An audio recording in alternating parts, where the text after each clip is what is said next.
Hey guys, welcome to government jobs Gyan YouTube channel. Guys, आज की इस वीडियो में हम बात करेंगे यूपीएससी सीएमएस एग्जामिनेशन 2025 के new notification online form apply process के बारे में। जी हां दोस्तों, union Public Service Commission UPSC ने कंबाइंड मेडिकल सर्विस एग्जामिनेशन 2025 यानी कि सीएमएस 2025 का नोटिफिकेशन रिलीज कर दिया है। 705 खाली पदों को यहां पर इस नोटिफिकेशन के तहत भरा जाएगा। कैसे आप इस भर्ती एग्जाम में पार्टिसिपेट करने के लिए अप्लाई कर सकते हो, इसकी पूरी जानकारी हम आपको स्टेप बाय स्टेप रजिस्ट्रेशन से लेकर प्रिंट तक इस वीडियो में देंगे। बस आपको इस वीडियो को स्किप के बिना शुरू से लेकर एंड तक देखना है।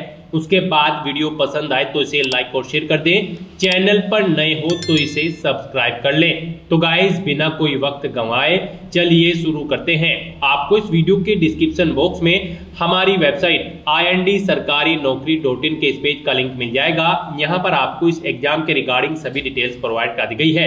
Union Public Service Commission UPSC ने Combined Medical Service CMS Examination 2025 का नोटिफिकेशन रिलीज कर दिया है। इसके तहत यहाँ पर medical officer, assistant division medical officer ADMO और general duty medical officer GDMO के 705 खाली पदों को भरा जाएगा।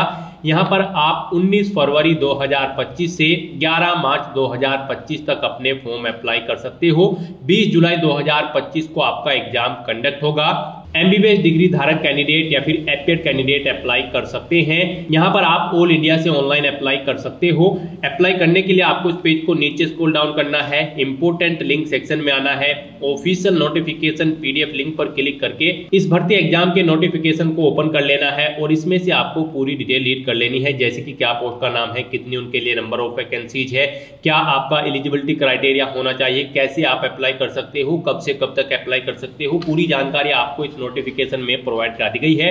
आप इसे केयरफुली रीड करें, उसके बाद आप अपने फॉर्म अप्लाई कर ले। फॉर्म अप्लाई करने के लिए आपको हमारी वेबसाइट के इसी पेज पर ही अप्लाई ऑनलाइन का लिंक दिया गया है। जैसे ही आप इस लिंक पर क्लिक करेंगे तो आपके सामने यहाँ पर यूपीएससी का ये ऑफिशियल पोर्टल ओपन होगा। गाइस, यहाँ पर यूपीएससी के पोर्टल पर अगर आपने पहले से अपना वन टाइम रजिस्ट्रेशन कर रखा है तो आप ईमेल आईडी के थ्रू या फिर मोबाइल नंबर के थ्रू या फिर OTR ID के थ्रू लॉगिन करके अपना फॉर्म अप्लाई कर सकते हो। यहाँ पर आप ऑप्शन सिलेक्ट करें, फिर अपनी ईमेल आईडी या फिर मोबाइल नंबर या फिर OTR ID एंटर करें। उसके बाद अपना OTP या पासवर्ड एंटर करें, ये वेरिफिकेशन कोड यहाँ पर एंटर करें और लॉगिन की टैब पर क्लिक करके अपने डैशबोर्ड में लॉगिन करके अपना फॉर्म अप्लाई कर ले। और अगर आप यहाँ पर यूपीएससी की किसी भी भर्ती के लिए फर्स्ट टाइम अप्लाई करने जा रहे हो तो सबसे पहले यहाँ पर आपको अपना वन टाइम रजिस्ट्रेशन करना होगा। उसके लिए आपको न्यू रजिस्ट्रेशन की टैब दी गई है, आप इस टैब पर क्लिक करें। आपके सामने यहाँ पर OTR का पोर्टल ओपन हो जाएगा। यहाँ पर आकर आपको सबसे पहले अपना नाम एंटर करना है, अपनी 10th की मार्कशीट के अकॉर्डिंग उसे वेरीफाई कर लेना है एक बार फिर से एंटर करके। उसके बाद यहाँ पर आपसे पूछा गया है कि क्या आपने कभी अपना नाम चेंज किया है, अगर किया है तो यस करें और फिर अपना चेंज नेम यहाँ पर दें, और अगर नहीं किया है तो यहाँ पर आप नो ऑप्शन सिलेक्ट कर लें। उसके बाद आप यहाँ पर अपना जेंडर सिलेक्ट करें, उसे वेरीफाई करें, अपनी डेट ऑफ बर्थ यहाँ पर आप सिलेक्ट करें। उसके बाद वही डेट ऑफ बर्थ एक बार फिर से यहाँ पर सिलेक्ट करके उसे वेरीफाई कर ले। फिर यहाँ पर आप अपने फादर का नाम एंटर करें और उसके बाद यहाँ पर आपको अपने फादर का नाम भी वेरीफाई कर लेना है एक बार फिर से एंटर करके। उसके बाद यहाँ पर आपको अपनी मदर का नाम एंटर करना है, उसे भी वेरीफाई कर लेना है। फिर आपको यहाँ पर अपना माइनॉरिटी स्टेटस देना है, क्या आप माइनॉरिटी कम्युनिटी के अंतर्गत आते हैं, अगर आते हैं तो यस करें और फिर अपनी माइनॉरिटी ऑप्शन कैटेगरी सिलेक्ट करें, आप कौन सी कैटेगरी में आते हैं, और नहीं आते हैं तो यहाँ पर आपको नो ऑप्शन सिलेक्ट कर लेना है। उसके बाद यहाँ पर आपको अपना 10 डिजिट का मोबाइल नंबर एंटर करना है, अपनी ईमेल आईडी एंटर करनी है। कोई अल्टरनेट मोबाइल नंबर या ईमेल आईडी है तो उसे भी आप एंटर कर सकते हो, नहीं तो इन कॉलम्स को आप खाली छोड़ दें।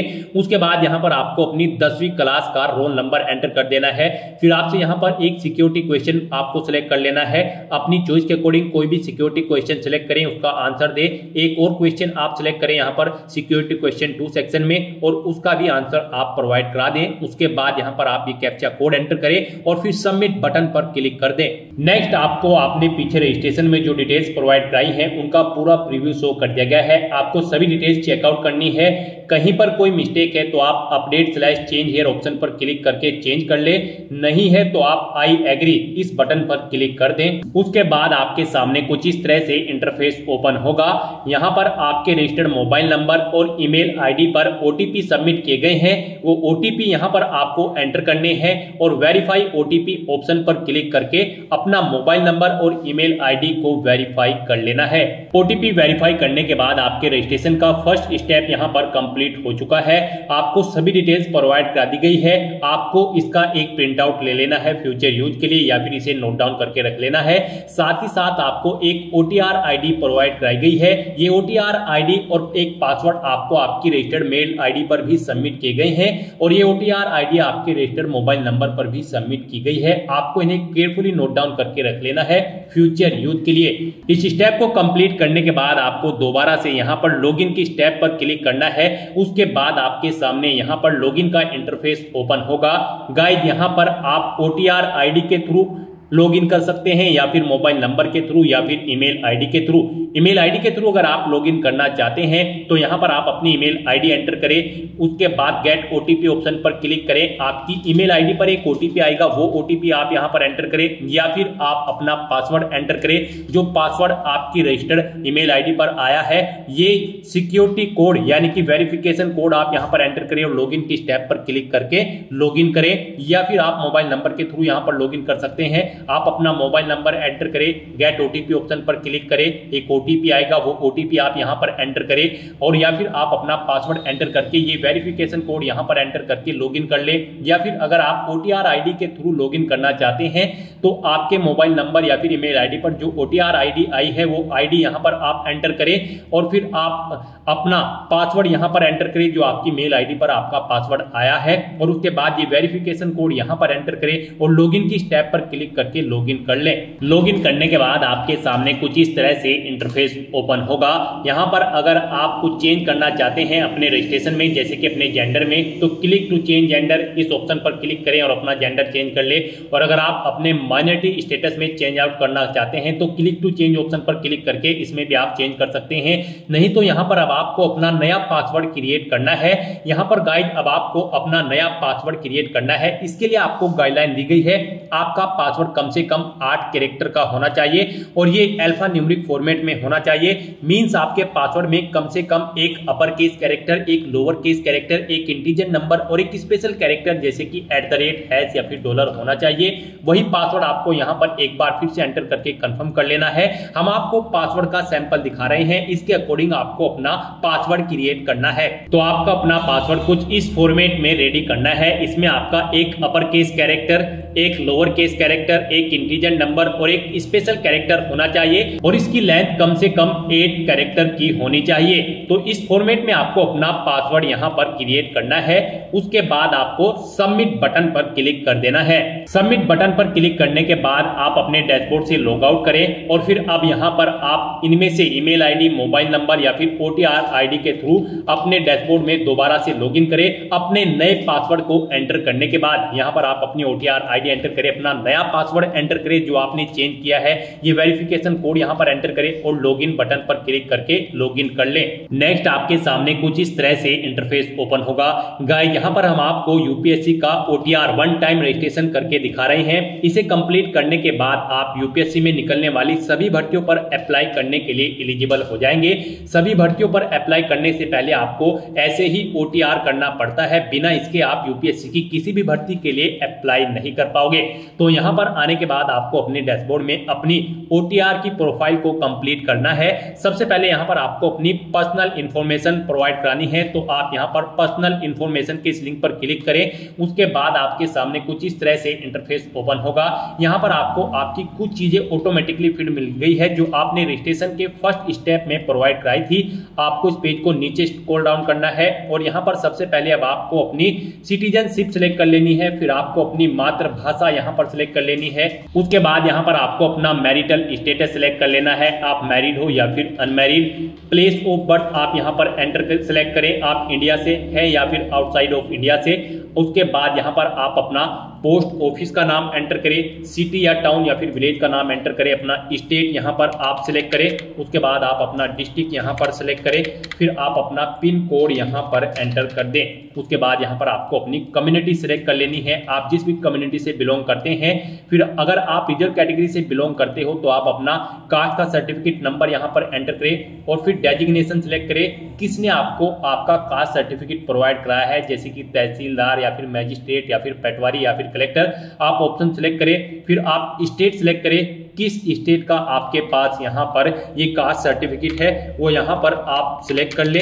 उसके बाद यहाँ पर कब आपको वो इशू हुआ है वो डेट आप सिलेक्ट करें और फिर जिस ऑफिस से आपको ये आपका कास्ट सर्टिफिकेट इशू हुआ है उसका पूरा एड्रेस आपको यहाँ पर एंटर कर देना है। ये सभी डिटेल्स आपको आपके सर्टिफिकेट में मिल जाएगी, वहां से आपको इन्हें देखकर यहाँ पर फिलअप कर देना है। फिर यहाँ पर आपको अपना रिलीजन सिलेक्ट कर लेना है। उसके बाद यहाँ पर आपको अपनी कास्ट का नाम दे देना है, फिर आपको अपने कास्ट सर्टिफिकेट का सीरियल नंबर यहाँ पर एंटर कर देना है। फिर यहाँ पर आपको अपने कास्ट सर्टिफिकेट का सीरियल नंबर एंटर कर देना है। उसके बाद यहाँ पर आपसे पूछा गया है कि क्या आप पीडब्ल्यूबीडी या फिर पीडब्ल्यूडी कैंडिडेट हैं, अगर हैं तो यस ऑप्शन सिलेक्ट करें और फिर बताएं आपकी परसेंटेज क्या यहाँ पर 40% से अबव है, अगर है तो यस करें, नहीं है तो नो ऑप्शन सिलेक्ट करें। और अगर आप यहाँ पर पीडब्ल्यूबीडी या फिर पीडब्ल्यूडी कैंडिडेट नहीं है तो आपको नो ऑप्शन सिलेक्ट करना है।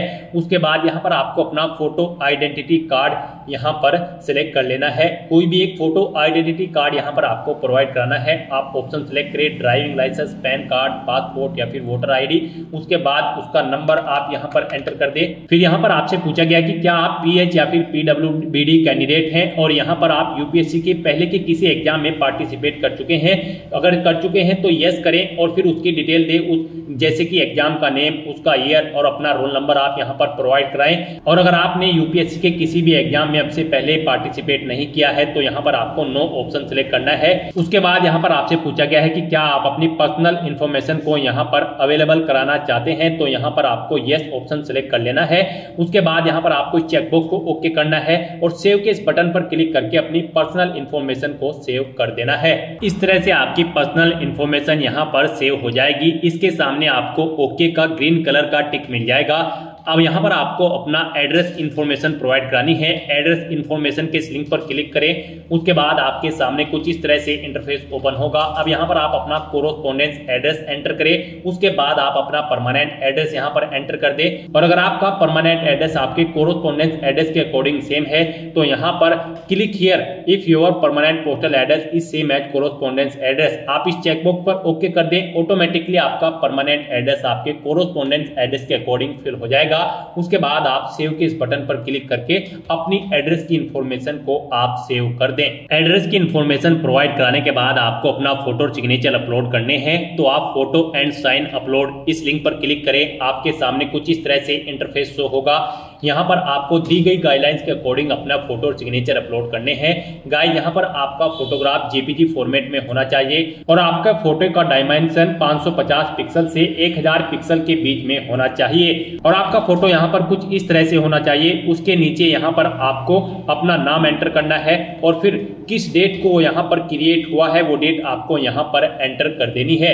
यहाँ पर आपके फोटो का बैकग्राउंड व्हाइट कलर में होना चाहिए और ये 10 दिन से ओल्ड नहीं होना चाहिए। मींस जिस दिन आप फॉर्म भर रहे हैं उससे 10 दिन से ज्यादा पुराना फोटो आपका नहीं होना चाहिए। तो यहाँ पर आपको चूज फाइल बटन पर क्लिक करना है, फाइल को सिलेक्ट कर लेना है और अपना फोटो यहाँ पर आपको अपलोड कर देना है। अपना फोटो सिलेक्ट करने के बाद आपको चेकबॉक्स को ओके करना है और फिर आपको सेव बटन पर क्लिक कर देना है। और अगर आपका फोटो यहाँ पर बड़ा या छोटा है, आप उसे रिसाइज करना चाहते हैं तो यहाँ पर आप क्लिक हियर के इस लिंक पर क्लिक करें। यहाँ पर आपको पूरी गाइडलाइन दी गई है कैसे आप अपना फोटो यहाँ पर रिसाइज कर सकते हैं। यहाँ पर आपको अपने कंप्यूटर में MS पेंट ओपन कर लेना है, उसमें अपना फोटो इंपोर्ट कर लेना है और इन इंस्ट्रक्शंस को फॉलो करते हुए आपको अपना फोटो यहाँ पर रिसाइज कर लेना है। आप अपना फोटो इन इंस्ट्रक्शंस को फॉलो करते हुए रिसाइज कर सकते हैं, उसे बड़ा या छोटा आप कर सकते हैं। अपना फोटो इस तरह से अपलोड करने के बाद अब आपको सिग्नेचर की स्टेप पर क्लिक करना है और अपने सिग्नेचर भी आपको यहाँ पर गाइडलाइन के अकॉर्डिंग ही अपलोड करने हैं। आपके सिग्नेचर भी जेपीजी फॉर्मेट में होने चाहिए। डायमेंशन इनकी 350 पिक्सल से 550 पिक्सल के बीच में होनी चाहिए और इनका साइज 20 से 300 केबी के बीच में होना चाहिए। तो यहाँ पर अब आपको अपने सिग्नेचर अपलोड करने हैं। इसके लिए भी आपको चूज फाइल बटन पर क्लिक करना है, फाइल को सिलेक्ट कर लेना है और अपने सिग्नेचर्स को यहाँ पर आपको अपलोड कर देना है। सिग्नेचर की फाइल सिलेक्ट करने के बाद आपको इस चेकबॉक्स को ओके करना है और सेव के इस बटन पर क्लिक करके अपने सिग्नेचर को भी अपलोड कर देना है। अपने फोटो और सिग्नेचर अपलोड करने के बाद अब आपको एजुकेशनल इंफॉर्मेशन इस लिंक पर क्लिक करना है और यहाँ पर अपनी एजुकेशनल क्वालिफिकेशन की डिटेल प्रोवाइड करानी है। यहाँ पर सबसे पहले आपको अपनी 10वीं क्लास की डिटेल प्रोवाइड करानी है। यहाँ पर आप अपनी क्लास या डिवीजन बताएं या फिर ग्रेड जो भी आपने 10वीं क्लास में ऑब्टेन की है। जैसे कि अगर आपने फर्स्ट डिवीजन ऑब्टेन की है तो यहाँ पर फर्स्ट एंटर करें। उसके बाद आपने कितने % मार्क्स ऑब्टेन किए हैं वो यहाँ पर आप एंटर करें। सीजीपीए में स्कोर है तो यहाँ पर आप अपना सीजीपीए दें, कितने में से कितने आपका सीजीपीए है। उसके बाद पासिंग ऑफ ईयर आप प्रोवाइड कराएं, कब आपने अपना 10वीं का एग्जाम पास आउट किया है, कौन कौन से सब्जेक्ट है यहाँ पर आप एंटर करें। यहाँ पर आपको अपने सभी सब्जेक्ट के नाम एंटर कर देने हैं बिना कोई स्पेशल कैरेक्टर यूज किए हुए, जैसे कि कोमा वगैरह आपको यहाँ पर नहीं लगाना है और अपने सभी सब्जेक्ट्स का नाम यहाँ पर आपको स्पेस देकर एंटर कर देना है। उसके बाद यहाँ पर आपको स्कूल का नाम देना है जिससे आपने अपनी 10वीं क्लास पास आउट की है। फिर बोर्ड या यूनिवर्सिटी का नाम देना है जिससे आपने अपनी 10वीं क्लास पास आउट की है। उसके बाद आपको सेव के इस बटन पर क्लिक करके अपनी ये सभी डिटेल सेव कर देनी है। 10th क्लास की डिटेल प्रोवाइड कराने के बाद आपको अपनी 12th क्लास की डिटेल यहाँ पर प्रोवाइड करानी है। तो यहाँ पर आप अपनी 12th आपने अगर कंप्लीट कर ली है तो कंप्लीटेड ऑप्शन सिलेक्ट करें और फिर उसकी डिटेल दें। और अगर आप यहाँ पर अपीयर्ड है तो यहाँ पर आप अपीयरिंग ऑप्शन सिलेक्ट करें। उसके बाद यहाँ पर कोई डिटेल आपको प्रोवाइड नहीं करानी है। तो यहाँ पर अगर आप अपनी 12th कंप्लीट कर चुके हैं तो आपको कंप्लीटेड ऑप्शन सिलेक्ट करना है और अपनी 12th की डिटेल को यहाँ पर प्रोवाइड कराना है। यहाँ पर भी आपको सबसे पहले क्लास या डिवीजन बतानी है जो आपने 12th क्लास में ऑब्टेन की है, कितने % मार्क्स आपने ऑब्टेन किए हैं वो भी आपको एंटर करना है। सीजीपीए में अगर स्कोर है तो कितने में से कितने सीजीपीए आपने ऑब्टेन किया है वो यहाँ पर आप एंटर कर दे। ईयर ऑफ पासिंग यहाँ पर आप देख कब आपने पास आउट की है अपनी 12वीं क्लास। फिर यहाँ पर आपको अपने सब्जेक्ट के नेम एंटर करने हैं बिना कोई स्पेशल कैरेक्टर यूज किए हुए, यानी कि कोमा वगैरह आपको यहाँ पर नहीं यूज करना है। बस आपको अपने सभी सब्जेक्ट के नाम यहाँ पर एंटर कर देने हैं। उसके बाद यहाँ पर आपको अपने स्कूल या कॉलेज का नाम देना है जिससे आपने अपनी 12वीं क्लास पास आउट की है। बोर्ड का नाम देना है जिससे आपने अपनी 12वीं क्लास पास आउट की है और सेव के इस बटन पर क्लिक करके आपको अपनी डिटेल सेव कर देनी है। अपनी 12th क्लास की डिटेल सेव करने के बाद अगर आपने ग्रेजुएशन या फिर पोस्ट ग्रेजुएशन कर रखी है तो आप उसकी डिटेल भी प्रोवाइड करा सकते हैं। यहाँ पर ये यूपीएससी का OTR है, वन टाइम रजिस्ट्रेशन। तो यहाँ पर आपकी जितनी भी मैक्सिमम क्वालिफिकेशन है वो यहाँ पर आप एंटर कर दें, क्योंकि इस भर्ती के बाद आगे भी अगर यूपीएससी की कोई भर्ती निकलती है और उसमें कोई और क्वालिफिकेशन है तो फिर आपको उसकी जरूरत नहीं पड़ेगी एंटर करने की। तो यहां पर आपकी जो भी मैक्सिमम क्वालिफिकेशन है आप उसकी डिटेल प्रोवाइड कराएं, क्योंकि यहां पर OTR आपका एक बार होता है यूपीएससी का। तो आपको यहां पर अपनी सभी क्वालिफिकेशन की डिटेल प्रोवाइड करा देनी है। जैसे कि अगर आपने ग्रेजुएशन कंप्लीट कर ली है तो आप कंप्लीटेड ऑप्शन सिलेक्ट करें या फिर अपीयर्ड हो तो अपीयर ऑप्शन सिलेक्ट करें। अगर आपने यहां पर अपनी ग्रेजुएशन कंप्लीट कर ली है तो उसकी डिटेल भी आपको सेम ऐसे ही प्रोवाइड करानी है। यहां पर आपको सबसे पहले बताना है आपने अपनी ग्रेजुएशन किस फील्ड में की है, यानी कि स्ट्रीम में की है, मेडिकल, इंजीनियरिंग या फिर साइंस में। आप ऑप्शन सिलेक्ट करें। अपनी ग्रेजुएशन की स्ट्रीम सिलेक्ट करने के बाद यहां पर आपको अपनी डिग्री सिलेक्ट करनी है, आपने किस में अपनी डिग्री यहां पर कंप्लीट की है। उसके बाद यहां पर आपको अपनी डिग्री की डिवीजन बतानी है या फिर क्लास बतानी है। आपने फर्स्ट क्लास में ऑब्टेन की है या फिर सेकंड में या फिर थर्ड में, कितने % मार्क्स आपने ऑब्टेन किए हैं वो एंटर करें। सीजीपीए में अगर स्कोर है तो वो आप एंटर कर दे। कब आपने पास आउट की है वो यहाँ पर आप एंटर करें। फिर सब्जेक्ट कौन कौन से थे वो यहाँ पर आप एंटर कर दे बिना कोई स्पेशल कैरेक्टर यूज किए हुए। उसके बाद यहाँ पर आपसे पूछा गया है आपके स्कूल का नाम, किससे आपने अपनी डिग्री कंप्लीट की है। फिर बोर्ड या यूनिवर्सिटी का नाम यहाँ पर आप सिलेक्ट करें। उसके बाद यहाँ पर आपको अपने ग्रेजुएशन सर्टिफिकेट का नंबर एंटर कर देना है। उसके बाद कब आपको वो इशू हुआ है आपका सर्टिफिकेट, वो डेट आपको सिलेक्ट कर लेनी है। आपको डेजिग्नेशन बतानी है इशूइंग अथॉरिटी की जिसने आपको ये सर्टिफिकेट इशू किया है। उसके बाद आपको फुल एड्रेस यहाँ पर उस अथॉरिटी का एंटर कर देना है। फिर यहाँ पर आपको पूछा गया है कि क्या आपने बेसिक एजुकेशनल क्वालिफिकेशन या फिर हायर क्वालिफिकेशन ऑब्टेन की है फॉरेन इंस्टीट्यूट से, अगर की है तो यस करें और फिर उसकी डिटेल दे, नहीं की है तो आप नो ऑप्शन सेलेक्ट कर लें। उसके बाद यहाँ पर आपको सेव के इस बटन पर क्लिक करके अपनी डिटेल्स को सेव कर देना है। इस तरह से अपनी ग्रेजुएशन की डिटेल सेव करने के बाद अगर आपने पोस्ट ग्रेजुएशन कर रखी है तो आप पोस्ट ग्रेजुएशन की टैब पर क्लिक करें और सेम ऐसे ही अपनी पोस्ट ग्रेजुएशन की डिटेल प्रोवाइड करा दें। तो यहाँ पर आपने जो भी मैक्सिमम क्वालिफिकेशन कर रखी है तो उसकी डिटेल आप प्रोवाइड करा दें और उन्हें सेव करने के बाद आपको फिर डॉक्यूमेंट्स अपलोड इस लिंक पर क्लिक करना है। नेक्स्ट यहाँ पर आपको अपने कुछ डॉक्यूमेंट्स अपलोड करने हैं। यहाँ पर आपको अपनी 10वीं की मार्कशीट और यहाँ पर 12वीं की मार्कशीट और फोटो आईडी प्रूफ आपको अपलोड करना है। और अगर आप यहाँ पर SC ST OBC कैंडिडेट हैं तो यहाँ पर आपको अपना कास्ट सर्टिफिकेट भी अपलोड करना है। फिर यहाँ पर अगर आप एज में रिलेक्शन चाहते हैं तो अपने एज रिलेक्शन का क्लेम सर्टिफिकेट अपलोड कर दें। हिल एरिया से अगर आप बिलोंग करते हो तो हिलिंग सर्टिफिकेट आपको अपलोड करना होगा। अगर आप अरुणाचल प्रदेश, मणिपुर, मेघालय, मिजोरम या फिर नागालैंड या फिर सिक्किम से हैं और अगर आपने पोस्ट ग्रेजुएशन से ऊपर भी यहाँ पर कोई हायर क्वालिफिकेशन कर रखी है तो उसके डॉक्यूमेंट सर्टिफिकेट आपको अपलोड करने हैं। अचीवमेंट अगर आपके पास है किसी फील्ड में या फिर अवार्ड आपने जीता है तो उसके डॉक्यूमेंट भी आप अपलोड कर सकते हैं।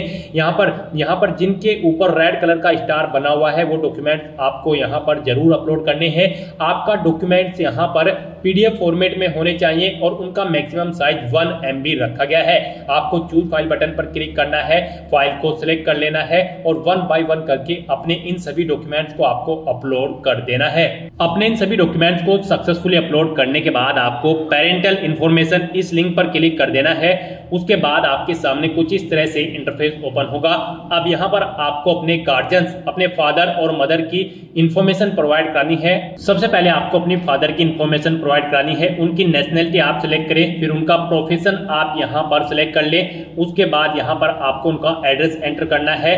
आप उनका एड्रेस एंटर कर दें या फिर अगर उनका एड्रेस आपके एड्रेस के अकॉर्डिंग सेम है तो यहाँ पर आप कोरोस्पोंडेंस एड्रेस या फिर परमानेंट एड्रेस आपके जिस भी एड्रेस से सेम है यहाँ पर आप उस लिंक पर क्लिक कर दें। ऑटोमेटिकली उनका एड्रेस भी आपके एड्रेस के अकॉर्डिंग फिल हो जाएगा। और अगर आपके फादर यहाँ पर सर्विस में हैं या फिर रिटायर्ड हो चुके हैं तो उनकी पोस्ट का नाम यहाँ पर आपको एंटर करना है। उनकी एनुअल इनकम यहाँ पर आपको एंटर करनी है। फिर यहाँ पर वो कौन से स्टेट से बिलोंग करते हैं वो स्टेट आपको सेलेक्ट कर लेना है, डिस्ट्रिक्ट सेलेक्ट कर लेना है उनका। और इस तरह से अपनी डिटेल्स फिल करने के बाद आपको सेव बटन पर क्लिक करके अपने फादर की डिटेल को सेव कर देना है। और उसके बाद आपको मदर इंफॉर्मेशन इस टैब पर क्लिक करके अपनी मदर की इंफॉर्मेशन भी सेम ऐसे ही यहाँ पर आपको प्रोवाइड करानी है। मदर की इंफॉर्मेशन में भी आपको सबसे पहले अपनी मदर की नेशनलिटी सेलेक्ट कर लेनी है, उनका प्रोफेशन आपको सेलेक्ट कर लेना है और उनका एड्रेस भी आप यहाँ पर एंटर कर सकते हो। नहीं तो यहाँ पर आप कोरोस्पोंडेंस या फिर परमानेंट एड्रेस या फिर फादर एड्रेस ऑप्शन सेलेक्ट करके इन्हीं का एड्रेस यहाँ पर फिल हो जाएगा जिस भी लिंक पर आप क्लिक करेंगे। उसके बाद अगर वो यहाँ पर कार्यरत है यानी कि सर्विस करती हैं या फिर रिटायर्ड हो चुकी है तो उनकी पोस्ट का नाम यहाँ पर आप एंटर कर दें। उनकी एनुअल इनकम कितनी है वो यहाँ पर आप एंटर कर दें। नहीं है तो आप नोट एप्लीकेबल यहाँ पर एंटर कर सकते हैं और अगर एनुअल इनकम नहीं है तो यहाँ पर आप 0 एंटर कर सकते हैं। उसके बाद आपकी माता किस स्टेट से बिलोंग करती है यहाँ पर आप उस स्टेट का नाम सेलेक्ट करें। उसके बाद डिस्ट्रिक्ट सेलेक्ट करें और फिर उनकी ये डिटेल सेव के इस बटन पर क्लिक करके सेव कर दें। नेक्स्ट यहाँ पर आपको अपनी एम्प्लॉयमेंट इंफॉर्मेशन प्रोवाइड करानी है। आपको एम्प्लॉयमेंट इंफॉर्मेशन के इस लिंक पर क्लिक करना है। उसके बाद आपके सामने कुछ इस तरह से इंटरफेस ओपन होगा। यहाँ पर आपसे पूछा गया है आप सेंट्रल गवर्नमेंट के एम्प्लॉय हैं या फिर स्टेट गवर्नमेंट में आपने सर्विस की है या फिर PSU में या फिर किसी प्राइवेट सेक्टर में या फिर किसी अदर में। आप ऑप्शन सेलेक्ट करें और फिर उसकी डिटेल दें। और अगर आप एम्प्लॉय नहीं है आपको यहाँ पर नॉट एम्प्लॉयड ऑप्शन सेलेक्ट करना है और फिर आपको यहाँ पर नो ऑप्शन सेलेक्ट करने हैं और सेव बटन पर क्लिक कर देना है। इस तरह से आपकी एम्प्लॉयमेंट इंफॉर्मेशन यहाँ पर सेव हो जाएगी। उसके बाद आपको UPSC एग्जामिनेशन इंफॉर्मेशन इस लिंक पर क्लिक करना है। उसके बाद आपके सामने कुछ इस तरह से इंटरफेस ओपन होगा। यहाँ पर आपसे पूछा गया है कि क्या आपको UPSC ने कभी एग्जाम में बैठने से रोका है। अगर रोका है तो यस करें और फिर उसकी डिटेल दे। नहीं रोका है तो यहाँ पर आप नो ऑप्शन सेलेक्ट कर ले। फिर आपसे पूछा गया है कि क्या आप UPSC के प्रीवियस ईयर के एग्जामिनेशन में भी पार्टिसिपेट किए हैं। अगर किए हैं तो यस करें और फिर उसकी डिटेल दे। नहीं किए हैं तो तो आप नो ऑप्शन सिलेक्ट कर लें। और फिर आपसे पूछा गया कि लास्ट के कुछ ईयर में आपने सिविल सर्विस एग्जामिनेशन में पार्टिसिपेट किया है और आपको सर्विस या फिर पोस्ट ऑफर्ड हुई है, अगर हुई है तो यस करें और उसकी डिटेल दें, नहीं हुई है तो आपको नो ऑप्शन सिलेक्ट कर लेना है। इस तरह से अपनी डिटेल्स फिल करने के बाद अब आपको सेव के इस बटन पर क्लिक करना है, अपनी इस डिटेल को सेव कर देना है और फिर आपको achievement, prizes, medals and other इस लिंक पर क्लिक कर देना है और यहाँ पर अपनी अचीवमेंट्स की डिटेल आपको प्रोवाइड करानी है। यहाँ पर अगर आपने यूनिवर्सिटी या फिर स्टेट या फिर नेशनल लेवल पर किसी गेम में पार्टिसिपेट किया है और आपको कोई प्राइज या फिर मेडल या फिर स्कॉलरशिप मिली है तो यहाँ पर आप उसकी डिटेल दे सकते हैं। स्पोर्ट में अगर आपके पास एनसीसी या फिर अदर है तो आप यहाँ पर उसकी डिटेल दें और अगर आपने कोई पोजीशन डिस्ट्रिक्शन लीडरशिप हासिल की है स्कूल या कॉलेज में, उसकी डिटेल प्रोवाइड करा दें। कोई अदर एक्स्ट्रा करिकुलम एक्टिविटीज आपने की है तो उसकी डिटेल प्रोवाइड करा सकते हैं। तो इस तरह से यहाँ पर आपको अपने इन अचीवमेंट्स की, प्राइजेस की, मेडल्स की डिटेल यहाँ पर प्रोवाइड करानी है। अगर आपने अचीवमेंट्स यहाँ पर ऑब्टेन किए हैं, नहीं किए हैं तो आप इनको खाली छोड़ सकते हैं। फिर यहाँ पर आपसे पूछा गया है कि क्या आपके पास यहाँ पर 5 एकड़ एग्रीकल्चर लैंड है और यहाँ पर आपका रेजिडेंशियल फ्लैट 1000 स्क्वायर मीटर से ज्यादा है या फिर रेजिडेंशियल प्लॉट आपका 100 स्क्वायर यार्ड से अबव है या फिर आपका रेजिडेंशियल प्लॉट यहाँ पर 200 स्क्वायर यार्ड या फिर उससे अबव है।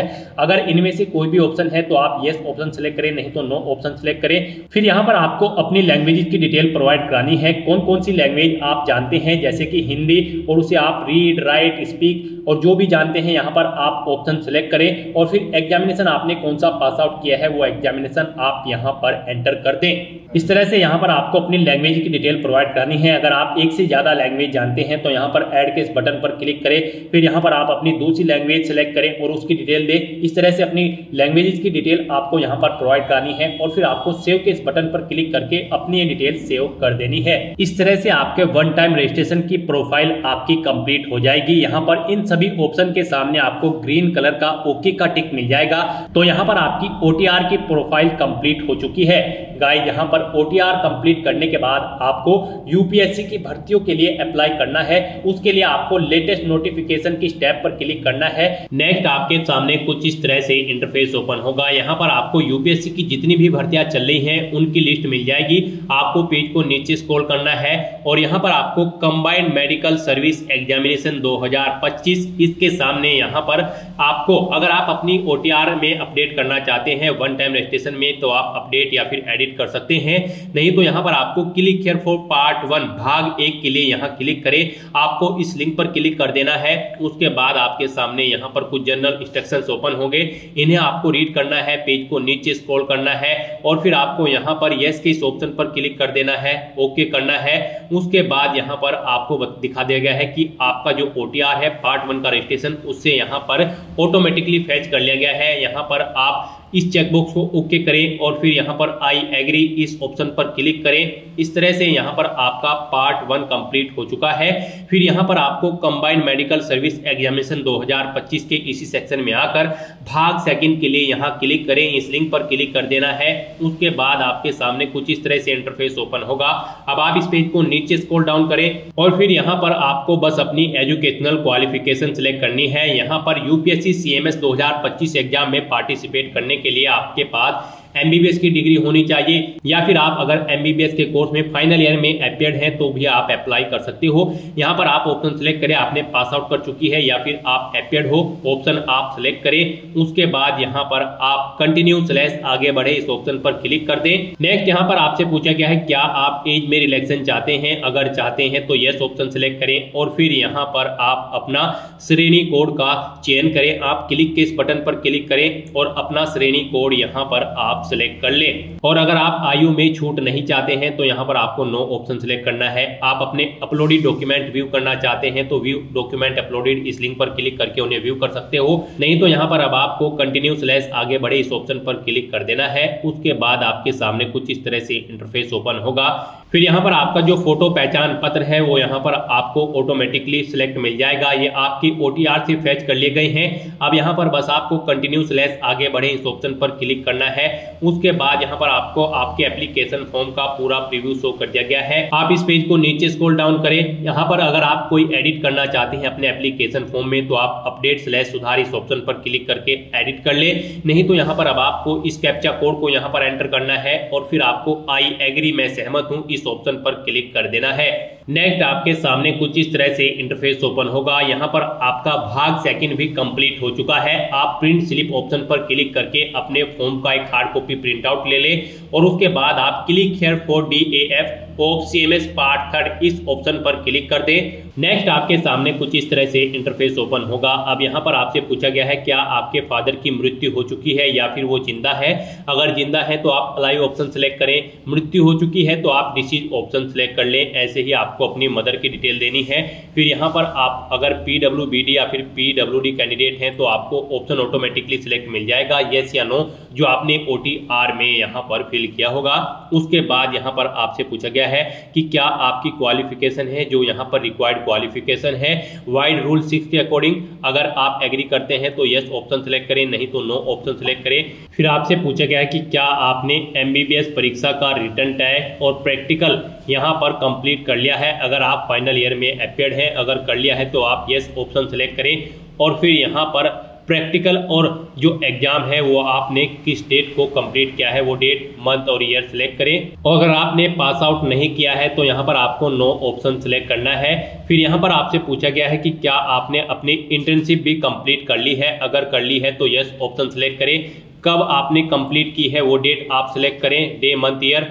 और अगर नहीं की है तो कब तक ये कंप्लीट हो सकती है, आप एक अनुमानित डेट यहाँ पर प्रोवाइड कराएं। और अगर आपने यहाँ पर इंटर्नशिप कंप्लीट नहीं की है तो आपको नो ऑप्शन सेलेक्ट कर लेना है। उसके बाद यहाँ पर आपसे पूछा गया है कि क्या आप करंट में एक स्टूडेंट है पोस्ट ग्रेजुएशन या फिर डिप्लोमा कोर्स के MBBS के बाद। अगर हैं तो आप यस ऑप्शन सेलेक्ट करें और फिर उसकी डिटेल दें, जैसे कि date of enrolled said post graduation diploma course और कब तक आपका कोर्स यहाँ पर ये कंप्लीट हो जाएगा वो डेट आप दें। और यहाँ पर आपके पास क्या बॉन्ड है requirement after completion of said post graduation diploma.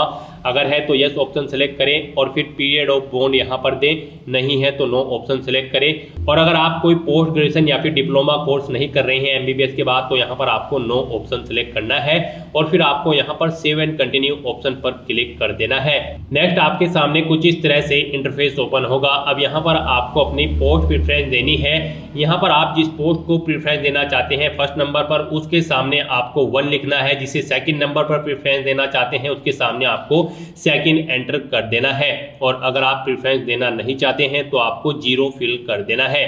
तो यहाँ पर अब आप फर्स्ट प्रेफरेंस में कैटेगरी फर्स्ट या फिर कैटेगरी सेकंड ऑप्शन अपने अकॉर्डिंग सेलेक्ट करें और फिर यहाँ पर आप जिस पोस्ट को फर्स्ट नंबर पर प्रेफरेंस देना चाहते हैं उसके सामने आप फर्स्ट एंटर करें। जिसे सेकंड देना चाहते हैं प्रेफरेंस तो उसके सामने आप यहाँ पर सेकंड पर एंटर कर दें। इस तरह से अपनी पोस्ट प्रेफरेंस यहाँ पर सेट करने के बाद अब आपको सेव एंड कंटिन्यू ऑप्शन पर क्लिक करना है। नेक्स्ट आपके सामने कुछ इस तरह से इंटरफेस शो होगा। अब यहाँ पर आप प्रीव्यू एप्लीकेशन ऑप्शन पर क्लिक करके इस लिंक पर क्लिक करके अपने एप्लीकेशन फॉर्म का प्रीव्यू चेकआउट कर सकते हो।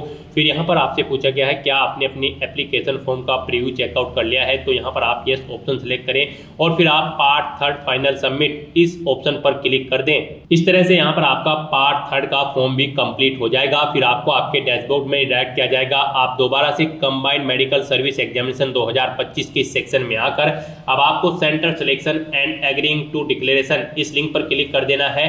उसके बाद आपके सामने कुछ इस तरह से इंटरफेस ओपन होगा। अब यहाँ पर आप अपना एग्जामिनेशन सेंटर सेलेक्ट करें। उसके बाद यहाँ पर आप डिक्लेरेशन सेक्शन में इन इंस्ट्रक्शंस को रीड करें, पेज को नीचे स्क्रॉल करें और फिर I have read the declaration and agree इस ऑप्शन पर क्लिक कर दें। उसके बाद आपके सामने कुछ इस तरह से इंटरफेस ओपन होगा। यहाँ पर आपका एप्लीकेशन फॉर्म सक्सेसफुली कंप्लीट हो चुका है, सबमिट हो चुका है। यहाँ पर आप चेकआउट कर सकते हो, आपका एप्लीकेशन फॉर्म सक्सेसफुली सबमिट हो चुका है।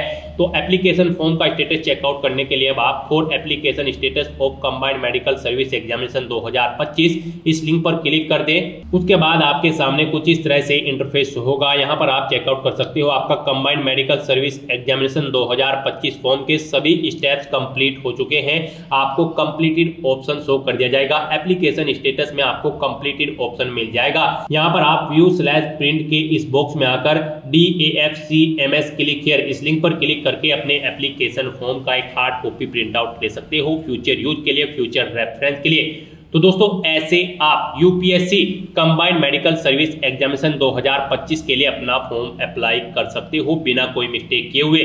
आज की इस वीडियो में बस इतना ही। आई होप ये वीडियो आपको पसंद आई होगी। अगर पसंद आई हो तो इसे लाइक और शेयर करें, चैनल पर नए हो तो इसे सब्सक्राइब कर लें। Thanks for watching.